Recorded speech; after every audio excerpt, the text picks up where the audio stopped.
Halo everyone, masih dengan Bung Harson dan Bung Bonaidi bahas hasil recap 5 top Eropa.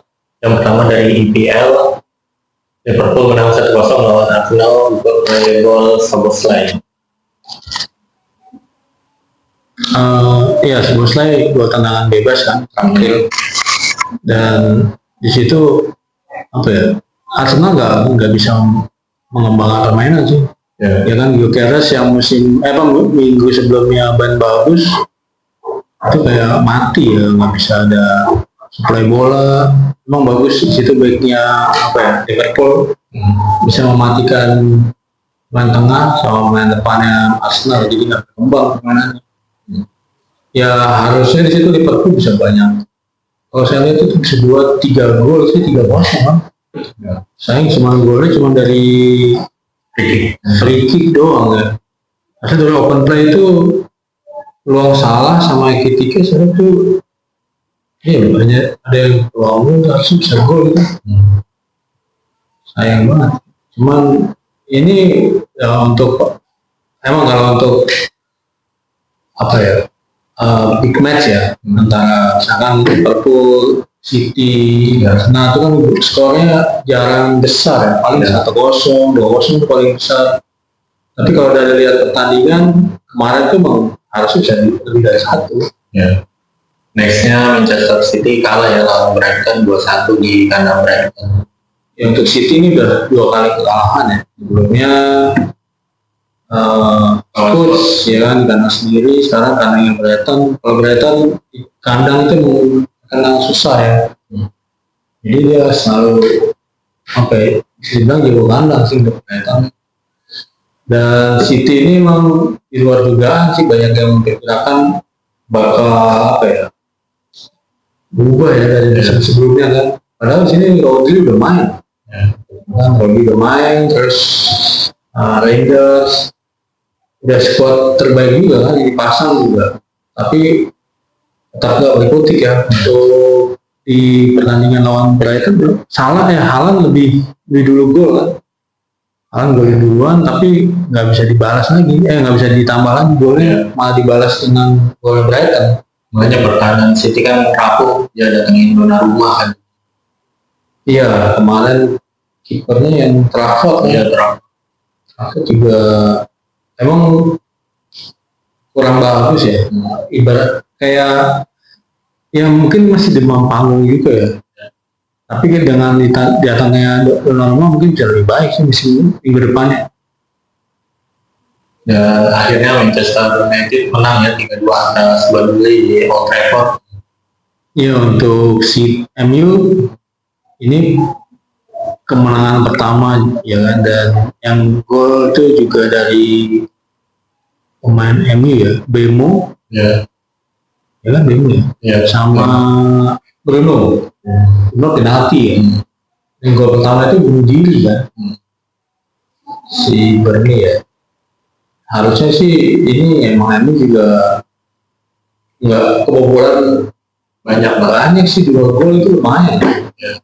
Dengan pemain tim yang baru promosi kan berbeda. Prediksi banyak yang bilang 3-0, 4-0, tapi Burnley itu bisa bikin perlawanan kan, bisa cuma beda 1 gol doang. Dan MU lagi-lagi dapat pecah penalti lah ini gol juga, terus penyelesaian akhirnya masih kurang ya. Dan Mount itu lagi-lagi di depan jadi target man, dan Sesko masih cadangan kan. Harusnya ya kita nggak tahu pertimbangannya Mount itu dijadikan target man sih. Dan Sesko sayang banget untuk pemain yang diberi mahal 2 game bahkan 3 game ini cadangan terus ya. Makanya kan ada international break ini, dia biar adaptasi lah ya ke sistemnya Amorim. Ya, tapi kan lagi ya, kalau dia dipanggil timnas ya nggak bisa sih. Kalau mau kan jelas nggak dipanggil timnas ya, tapi kalau Sesko saya rasa dipanggil timnas Slovakia ya. Ya kalau untuk adaptasi ya, untuk tim pemain-pemain yang nggak dipanggil bisa, pemain yang nggak dipanggil timnas. Tapi untuk pemain yang dipanggil timnas itu akan jadi PR juga sih untuk international break. Nextnya itu Chelsea menang ya 2-0 lawan Fulham di Stamford Bridge. Ya, Chelsea dari golnya Joe Pedro, ya kan? Satu lagi siapa? Joe Pedro dan lawannya Fulham ya. Oh, Fulham. Penalti ya nggak salah. Si siapa? Aku. Kaptennya Enzo. Ya. Enzo Fernandez ya. Jadi untuk Chelsea lumayan konsisten sih musim ini, dia udah 3 kemenangan ya. Ya. 3 kemenangan, dan di saat tim-tim yang lain ya yang langganan juara mungkin cuma Liverpool ya saingannya dia terdekat yang konsisten kan musim ini ya. Ya kayak yang lain kayak City aja udah kalah 2 kali, Arsenal juga kalah ya. Arsenal udah kalah kan, Arsenal juga ya. Berdua ini mungkin Chelsea musim ini akan salah satu yang udah hitam sih untuk kandidat juara.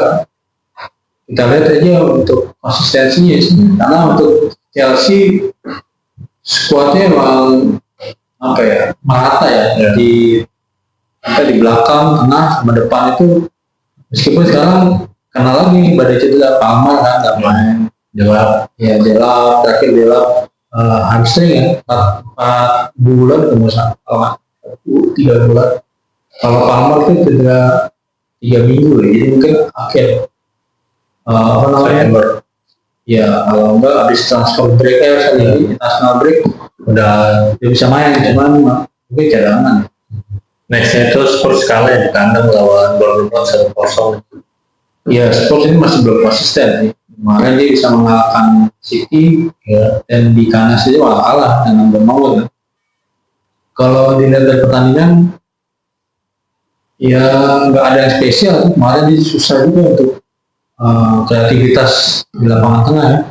Dan strikernya si Richarlison ya, itu nggak ada pasukan bola sih kalau saya lihat. Jadi susah ya untuk mengembangkan permainan, tapi dengan dibeli kan sekarang, dibeli banyak pemain sampai Simon terus Wani mungkin bisa berubah sih.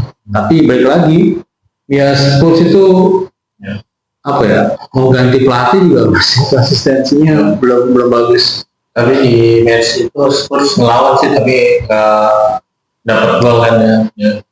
Iya, dia nyerang terus. Emang pertahanan Bournemouth bagus ya, meskipun Bournemouth pemain belakangnya itu banyak dijual-jualin kan, kayak Karkas, kemudian Huijsen juga, sama Zabarni juga, 3 back dijual itu kan. Tapi penggantinya dan cadangannya juga bisa perform dan mainnya rapi sih.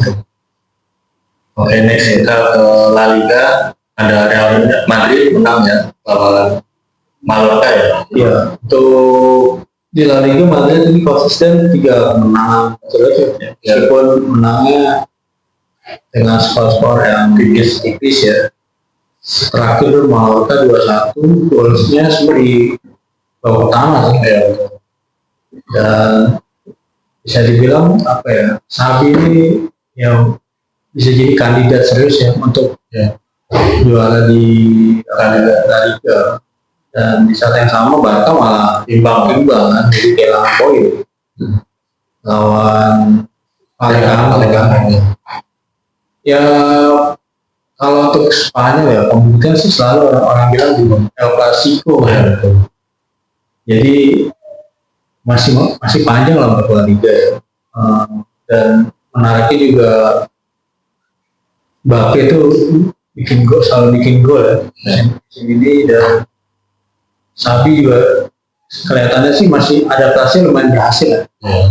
Jadi nggak sampai kehilangan poin lah, masih bagus.